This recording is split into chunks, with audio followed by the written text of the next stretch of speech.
তো আপনার এত যৌন উত্তেজনা উঠে গেল, আপনি তখন এমন পরিস্থিতিতে আপনি ভাই এ আরেকটু ইলিয়াস স্টেজ ভাই। আজকে মনে হয় একটু সরাসরি বলি, হ্যাঁ? একটু কিছু কষ্টের কথা। আপনাদের মামুনুল হক সাহেব যখন বক্তব্য দেন, উনার আশপাশের লোকজন স্টেজ থেকে পড়ে যাওয়ার অবস্থা হয়ে যায়। হ্যাঁ? যেই ধমক উনি দেন।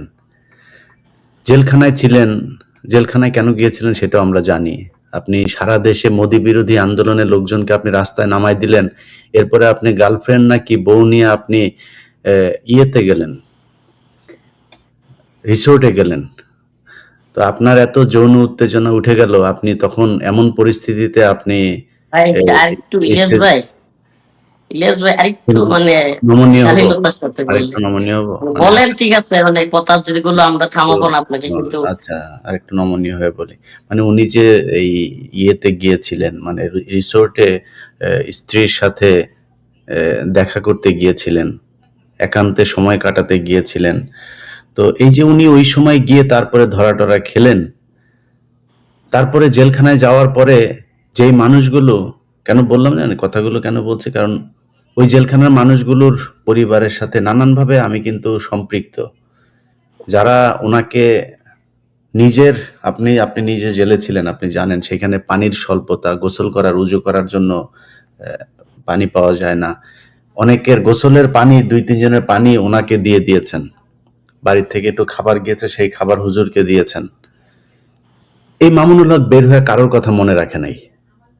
যদি মনে রাখতো, আপনাদের এই আলেমরা যদি, আপনারা যারা জেল থেকে বের হয়ে এখন বাইরে আছেন, হেলিকপ্টারে চড়ে, চড়ে বিভিন্ন জায়গায় মানুষকে বুঝাইতে যান, আপনারা যদি মনে রাখতেন আজকে এই লোকগুলোর জেলখানায় থাকতে হইতো না। আমরা যদি বলেন 99% এই দেশের আলেমরা তাদের অতীত ভুলে গিয়েছে। এখন সবাই আছে কে কোন দলের সাথে মিশবে, কোন দল থেকে কয়টা আসন নিবে, এটা নিয়ে নানান ধরনের ব্যস্ততার ভিতরে আছে। এই পরিস্থিতি যদি চলতে থাকে, ছালা আবারও সবাই হারাবেন। এই দেশে জুমার খুতবা দিতে পারেন নাই, একটু মনে রাখেন। তো আপনি আমাকে সংযত হতে বলেছেন, আমি যথেষ্ট সংযত হয়েই ছিলাম এতদিন। না ভাই, আসলে আমি আমি তো আপনার কথা তো আমি আটকাইতে আপনি পারবো না, কারেক্ট বা হুজুর, হুজুর আপনি জি। কারেক্ট, আপনি কারেক্ট। আপনি যেটা বলেছেন ওইটাই ঠিক আছে। আমি ওইটাই ঠিক। কিন্তু এই যে নুরুল ইসলাম ভাই জানেন, ভাই আমি যে পরিমাণে তদবির এটার জন্য করেছি, এই তদবির যদি আমি অন্য কিছুর জন্য করতাম, এতদিনে অন্তত ৫০ কোটি টাকার মালিক থাকতাম।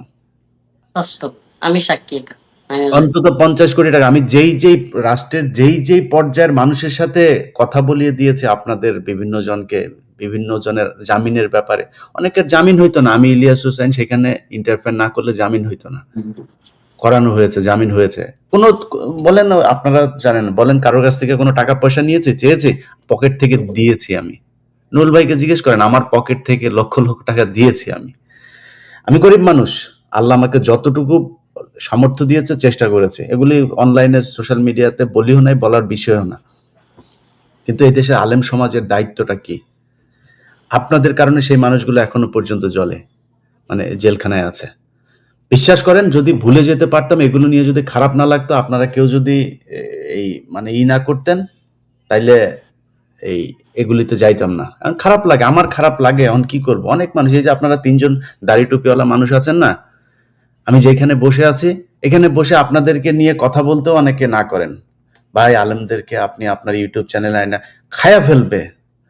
আরে ভাই, আমি দুনিয়ায় ১ সেকেন্ড বাঁচতে পারবো না আল্লাহ না চাইলে।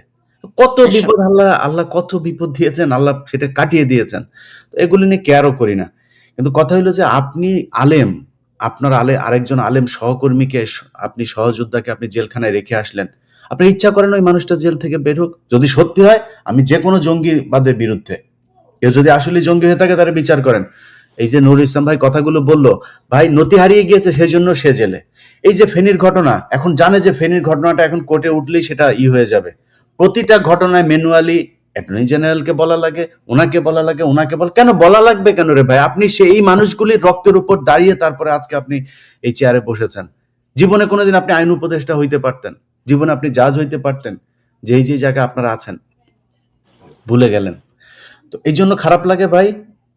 কিছু এই যে আমি যখন মানে আসিফ নজরুলকে নিয়ে যখন কথা বলি, এমনিতেই তো আসিফ নজরুলের বিরুদ্ধে যাই নাই ভাই। ৫ তারিখের পর থেকে বারবার তাকে বলা হয়েছে যে স্যার আপনি এই লোকগুলি ছেড়ে দেন।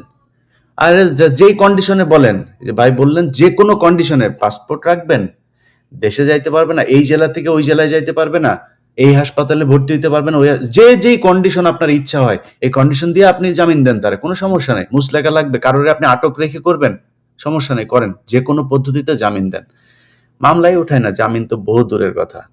এইভাবে চলছে এই দেশ। তো আমি ইয়ের কাছে, রফিকুল ইসলাম ভাই, আপনার কাছে, আপনি আলেমদের রিপ্রেজেন্ট করবেন আজকের এই অনুষ্ঠানে, আপনাদের আসলে মানে মানে ঘুম হয় কিনা এটা একটু জানতে চাই। إن الحمد لله نحمده ونصلي على رسوله الكريم أما بعد. قال الله تبارك وتعالى في كلامه المجيد وفرقانه الحميد: أعوذ بالله من الشيطان الرجيم بسم الله الرحمن الرحيم وقاتلوهم حتى لا تكون فتنة ويكون الدين كله لله صدق الله مولانا العظيم. প্রিয় ভাই সাংবাদিক ইলিয়াস হোসেন, আপনাকে আন্তরিক মোবারকবাদ, ধন্যবাদ জানাই। আহ আরো ধন্যবাদ জানাই, শুকরিয়া জ্ঞাপন করি যে আপনি আমাদেরকে কথা বলবার জন্য ডেকেছেন, আমন্ত্রণ জানিয়েছেন, সেজন্য। আমার দুই আজকের অতিথি মেহমান, তাদেরকেও অভিনন্দন। আহ, আমার ভাই আসিফ আদনান এবং আব্দুল্লাহ বিন নুরুল ইসলাম সাহেব, ওনাকেও, যারা দর্শক বৃন্দ আছেন দেখতেছেন, তাদেরকেও আন্তরিক মোবারকবাদ। দেখুন, আসলে বড় আফসোসের বিষয়, পরিতাপের বিষয়, কষ্টের বিষয় যে আজকে 5ই আগস্টের পরেও আপনার আসিফ আদনান কিংবা আবরার ভাইয়ের মতো ব্যক্তিদেরকে আজকে আহ, মামলায় জড়ানো হচ্ছে। মানে এই মানুষগুলো কারা? আমি যদি বলি এই মানুষগুলো কারা, বাংলাদেশে আলেম বা ইসলামপন্থীদের মধ্যে একেবারে কয়েকটা, হাতে গোনা কয়েকটা নাম বললে, যে মানুষগুলো আওয়ামী লীগ সরকারের বিরুদ্ধে প্রাণপণ রাজপথে লড়াই করেছে, একেবারে সামনের সারিতে ছিল যারা, এবং আওয়ামী লীগের হিট লিস্টে ছিল যারা, এই সমস্ত মানুষগুলোর মধ্যে এই দুইজন মানুষ অন্যতম। আরেকজনও যিনি আছেন, যার নাম মামলা দেওয়া হয়েছে, জাকারিয়া মাসুদ ভাই সম্ভবত, তো উনিও সরকার বিরোধী লোক, আওয়ামী বিরোধী লোক। কিন্তু আসিফ আদনান ভাই এবং আবরার ভাইয়ের কথা আমি একেবারে সুনির্দিষ্ট বলতে পারি যে আসিফ আদনান ভাই এই আন্দোলনে স্বতঃস্ফূর্তভাবে ছিলেন। হ্যাঁ, এরপরে আবরার ভাই স্বতঃস্ফূর্তভাবে আওয়ামী লীগ বিরোধী আন্দোলনে ছিলেন, স্বৈরাচার পতনের আন্দোলনে বড় ভূমিকা রেখেছেন এই মানুষগুলো। তো এই মানুষগুলো এখন 2025 সালে 5ই আগস্টের পরে জঙ্গিবাদী মামলা, কি আশ্চর্য কথাবার্তা! মানে একটা বিষয় দেখেন, মানে এদেশে জঙ্গিবাদ এই টার্ম বা এই ট্যাগটা দিয়া আপনার এক ধরনের নেম কিলিং যেটাকে বলে, মানে নির্দ্বিধায় হত্যা করতে পারো, নির্দ্বিধায় তুমি জেলে পড়তে পারো, মানে এই ট্যাগটা দিতে পারলেই সহজেই একজনকে কাবু করা যায়। কাউকে যদি থামাইতে হয় এই ট্যাগ দিয়ে দাও। এই যে হাসিনা কিংবা রয়ের যে প্ল্যানিং, এখনো সেই একই প্ল্যানিং রয়ে গেছে। এটার কারণও বলি আমি, আপনি এনএসআই বলেন, ডিজিএফআই বলেন, সিটিটিসি বলেন, এটিইউ বলেন, ওই যে সেটআপটা ছিল হাসিনা আমলে, রয়ের যে সেটআপটা, এটা কিন্তু এখনো পর্যন্ত ভাঙে নাই, এখনো কিন্তু সেই সেটআপই রয়ে গেছে। সেই সেটআপ থাকার কারণে দেখা যাচ্ছে যাকে মন চাচ্ছে জঙ্গি বলে দিচ্ছে। এই রিসেন্ট কয়েকদিন আগে আওয়ামী লীগ নিষিদ্ধ হওয়ার যে দাবি, ওই দিন আসিফ আদনান ভাই, আমি নিজের চোখে দেখছি, এই মানুষটা আমাকে ফোন করেছেন, আমি নিজেও গিয়েছি ঢাকায়। আপনার কি পরিমাণ তীব্র গরম ছিল ওই দিন! ওই তীব্র গরমের মধ্যে ফ্লোরের মধ্যে পা রাখা যায় না, এমন অবস্থা যে জুতা সহ হাঁটতে গেলেও কষ্ট হয়, এত গরম। এবং এই আপনার রাস্তাটা এত উত্তপ্ত ছিল, সেই রাস্তার মধ্যে এই শরীর সুন্দর মানুষ, এবং মানে ওনারা তো আর গরম সহ্য করে গ্রামের মানুষের মতো কাজকর্ম করে অভ্যস্ত না। আমি গিয়ে দেখলাম যে গ্রামে ভিজে গেছে আসিফ আদনান ভাই, পড়ে আছে রাস্তার মধ্যে, চিৎকার করতেছে ব্যান ব্যান আওয়ামী লীগ, আওয়ামী লীগ নিষিদ্ধ করার জন্য। এই অবস্থা, এবং কি যেই মানুষটা আন্দোলন করেছে স্বৈরাচারের বিরুদ্ধে, আমি আমি আমার নিজের কথা বলতেছি না, এটা হয়তো আলহামদুলিল্লাহ সবাই জানে। হাসনাত আব্দুল্লাহ নিজেও ফোন করেছেন, আমি ওনার সাথে দেখা করেছি, গিয়েছি, এরা স্বীকার করে যে হুজুর আপনি মাশাল্লাহ অনেক সরকারের বিরুদ্ধে অনেক জুলুমের শিকার হয়েছেন, আন্দোলন করেছেন, আমাদের সাথে ছিলেন। তো আমরা যেই মানুষগুলো এই অবস্থায় ছিলাম, আজকে সেই মানুষগুলো আওয়ামী লীগ চলে গেল, কিন্তু আবার জঙ্গি মামলা। আল্লাহ না করুক আগামীকালকে আরো 2-4 জন আলেমের নামে, 10 জন আলেমের নামে যে জঙ্গিবাদী মামলা হবে না, এটার গ্যারান্টি কি? মানে এই খেলাটা, এই হাসিনা রেজিমের খেলাটা আজকে 5ই আগস্ট চলে যাওয়ার 1 বছর পরে, প্রায় 1 বছর পরে আবারও আমাদেরকে দেখতে হচ্ছে। আর কিছু কিছু বিষয় না বললেই না ভাই, আমাদের দেশে কিছু কিছু আলেম আছে বুঝছেন, এরা আল্লাহ মাফ করুক অন্য কেউ বিপদে পড়লে বা ঝামেলায় পড়লে আল্লাহ মাফ করুক এদেরকে আলেম বলতেও ভুল হয়, এরা খুশি হয়। আর ভিন্ন অঙ্গনের মানে তার মতাদর্শী না, একটু ভিন্ন মতাদর্শী, জিহাদকে ভালোবাসে, আল্লাহর পথে দিনকে বিজয়ী করার কথা বলে, দিন প্রতিষ্ঠার কথা বলে, এই সমস্ত মানুষগুলোকে আর আপনার অ্যাভয়েড করে চলে। এমনকি তার মতাদর্শের না হওয়ার কারণে, মানে মনে করেন তার দলের না হওয়ার কারণে সে সেও খুশি। আমি আমার কথাই বলি, আল্লাহ মাফ করুক, আজকে যারা আসিফ আদনান কিংবা রেজাউল করিম আবরার ভাই জঙ্গি মামলা হয়েছে এই বিষয়টাকে সিরিয়াসলি নিচ্ছেন না, তাদেরকে স্মরণ করিয়ে দেই। আমি ছোট মানুষ রফিকুল ইসলাম 2021 সালের মার্চ মাসের 28 তারিখ মোদি বিরোধী আন্দোলনে অ্যারেস্ট হয়েছিলাম। আমাকে 4 ঘন্টা মতিঝিল থানায় এবং পল্টন থানায় আটকে রেখে 4 ঘন্টা পর আমাকে ছেড়ে দেওয়া হয়। এর ঠিক আপনার 8 দিন পর, মানে 1 সপ্তাহ পর আবারও 6 এপ্রিল আমার বাড়ি থেকে আমাকে তুলে নিয়ে যায় র্যাব। মানে 1 সপ্তাহ ব্যবধানে 2 বার আমাকে গ্রেফতার করা হয়েছে আওয়ামী লীগ আমলে। এবং কি এদেশে অনেক বড় শায়েক মাশায়েক, হেফাজতের অনেক বড় নেতা, জামাতের অনেক বড় নেতা বা এই সময় অনেক নেতা ছিল, তাদের মধ্যে আলেমদের মধ্যে প্রথম গ্রেফতার হয়েছিলাম আমি। তো আমি যখন গ্রেফতার হই, আমার এখনো স্পষ্ট মনে আছে, গাছা থানায় একজন সম্ভবত গোয়েন্দা সংস্থার কোনো কর্মকর্তা হবে, সে বলতেছিল হুজুর বলেন তো আপনাকে সর্বপ্রথম কেন গ্রেফতার করা হয়েছে।